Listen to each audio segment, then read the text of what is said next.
Drone scouting has made traditional crop scouting largely antiquated and obsolete. Now that I caught your attention, stick around. I'll defend why I said that. I'm Tyler Tobald. Welcome to JTAC Farms.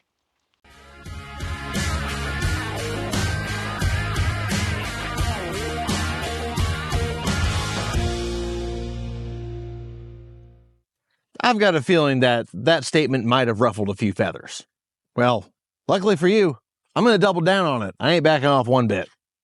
For those of you who followed me for a while, you've probably seen me talk about Taranis drone scouting. I've used them for a few years now. Matter of fact, I have even partnered up with them. You can even find this delightful ugly mug on their website. And also, I've been doing some videos talking about our different drone scouting missions that we've had flown on our corn this year. You know, leaf level insights to help me make data-driven solutions. You've probably heard that a time or two. But this is not one of those videos.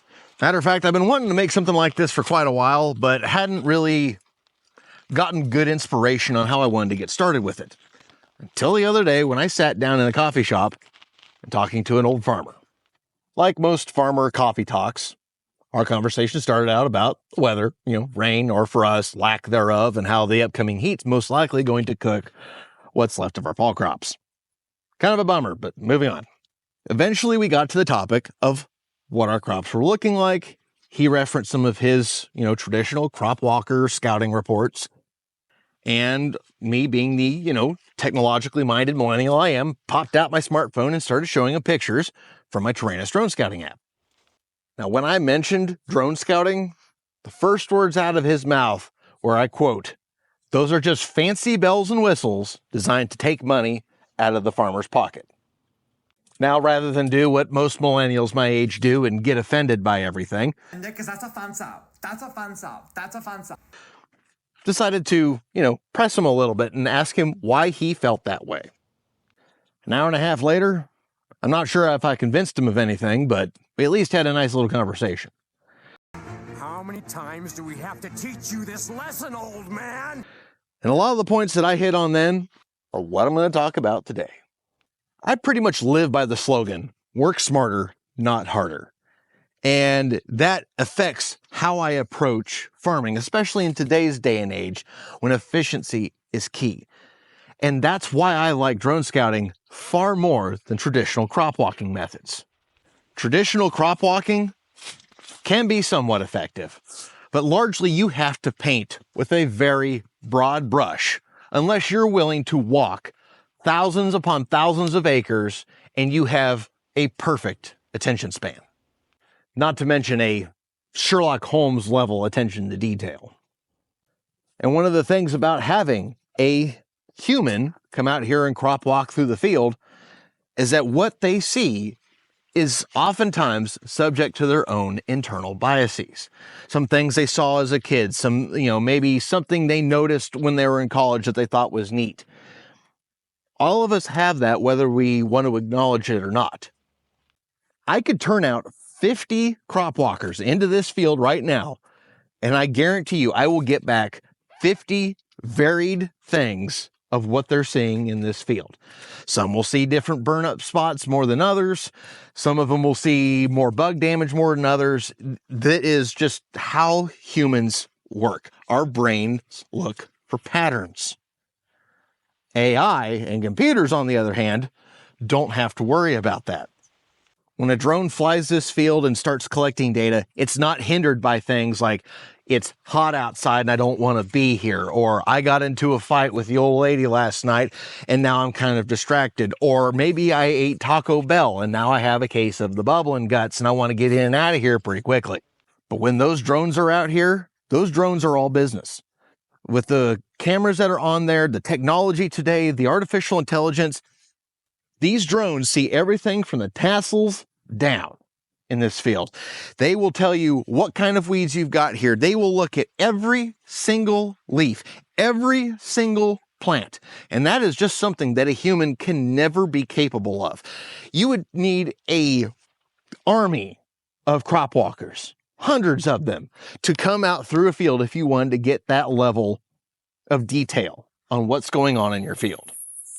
And even with that army, you are still not going to get the crisp, clear, unbiased data that you're going to get from crop scouting like Taranis. One of my favorite things about Taranis is the fact that the data that I get back from their scouting reports is completely unbiased. It's cold, clear facts. No opinions. And then I can take that data, that amazing mountain of data. Just for example, look at this flight here. All of those are pictures. All those circles are pictures about what it's seeing in the field. I can look at all of those plants across that entire field from my living room while I'm drinking coffee. And when I'm looking at these pictures, I can make decisions for the field that aren't just broad strokes from somebody who's walked maybe 15, 20% of a 100-acre field. I'm making decisions based on data that I'm seeing across every single acre. And that allows me to go after problems with the field, sometimes with a scalpel instead of a chainsaw. Last year, I used this scalpel approach, and it saved me a lot of money. My corn last year was on 133 acres. They scouted the whole field, saw that the north end had a lot of weed pressure, but the south end didn't. It just needed perimetered around the pasture. Using that scouting data, we were able to create a prescription herbicide map, which then allowed me to only have to spray 90 acres out of the 133. So that's 43 acres that did not have to be sprayed because there was essentially no weed pressure out there. So 43 acres times $45 an acre for that post pass. I'll let you do the math. That's a nice bit of savings just on a little bit of ground. With a traditional crop walker, there is no way I would have been able to achieve that level of precision to save me that level of money. Every acre of every single field is different and needs to be treated as such. And going after things, broad strokes approach, well, that field needed herbicide, so I bet you the field 5 miles away might need herbicide. Does it? Just because what you see from the road as you're driving by with your pickup shows little weeds around the edge doesn't mean that the other 90% of that field needs sprayed. Maybe it's just needing a perimeter job done and the rest of the field's fine. You don't know that until you get all of that data. Now that I've got all that data and I'm looking through all of it, every single acre, every single plant, every single leaf, maybe I have some questions. Maybe I want a second opinion on something that I'm seeing, or maybe I want to see, is the insect pressure that I'm looking at here worth an insecticide pass? Well, that's when I call up my CVA guy, Trevor, and we can have an apples to apples conversation. I can tell him, hey, Trevor, pull up the West file field and look at the insect pressure. Do you think that is at a level where I need to run an insecticide pass? I'm kind of on the fence about it. What do you think? And I can even tell them specific pictures to look at. They all have an identifying number on them. I can tell him to look at picture 2319 and he can find picture 2319. And we are looking at the exact same image. 2319! We have a 2319! He is not having to rely on secondhand information that I have seen. I am not as good an agronomist as he is. He is going to see things a little differently than I do. His interpretation of the data might be a little better than mine. So instead of Trevor having to rely on secondhand information from someone who doesn't have as good an eye as him, or him having to get in his truck, drive 45 minutes out to this one field and go walk around for a while, he can sit there in his office, look at the exact same pictures that I'm looking at, and we can then come up with a plan of attack based on cold, clear facts. That level of clarity and precision is just not possible by traditional crop walking. It's nothing against crop walkers. We're only human. Do we proceed? Yes, you still only human. And as humans, you've heard me say it already, we have opinions, we are fallible, we have biases. It's just how we are built. But these computers, once you teach it that this little blob right here is a Japanese beetle, and then you teach it how to identify from 70,000 different angles that is a Japanese beetle, it's not going to miss it. Matter of fact, last year in the corn was a great example yet again. On one plant, on one leaf, halfway down the plant, it found one Japanese beetle. Didn't find any in the rest of the field, but that one plant had one beetle. Now, if I was walking through that field and I happened to brush up against that plant and see that one Japanese beetle, wouldn't it be a natural assumption to figure where there's one, there's more? There wasn't. But as a human, we look for patterns. We have biases. Japanese beetles are disastrous when they roll in.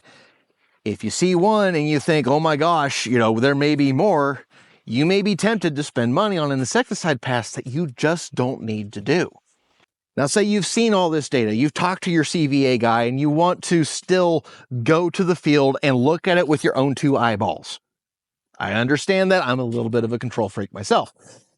Then you just grab your mobile app on your phone and you walk out into the field. And you can walk right to the spot of one of those pictures, look at whatever plant you're wanting to look at on your phone and see it right there in front of your face in the field.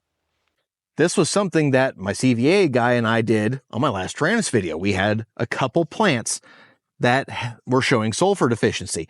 We walked out to those specific plants to look at them. Again, that level of precision and clarity, not possible by traditional crop walking. Though I am partnered up with Taranis, this specific video is not sponsored by them. This is just a video of a farmer who's explaining a better, more efficient, more precise way of caretaking his crops. A few years ago, when my CVA guy first showed me the trial data of what Taranis drone scouting can do, something clicked upstairs. That moment of clarity when you know for 100% certainty that what you're looking at is the next best thing. When you can all of a sudden have this flash of future decisions being made better and your life being made a little bit easier. As soon as I saw this, I knew that this was something that we had to start using. And I'm so glad we did. I love everything about this, and I do believe with everything I've got and all of my reputation that people are sleeping on this.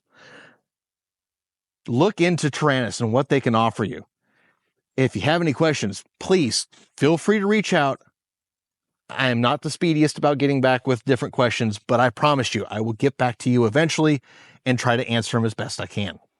Now, if you've made it to the end of this video, please don't forget to like, share, subscribe, leave a comment, hit that little bell icon.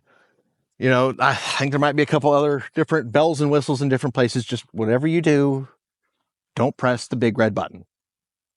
Hope to see you back next time. As always, thanks for stopping by.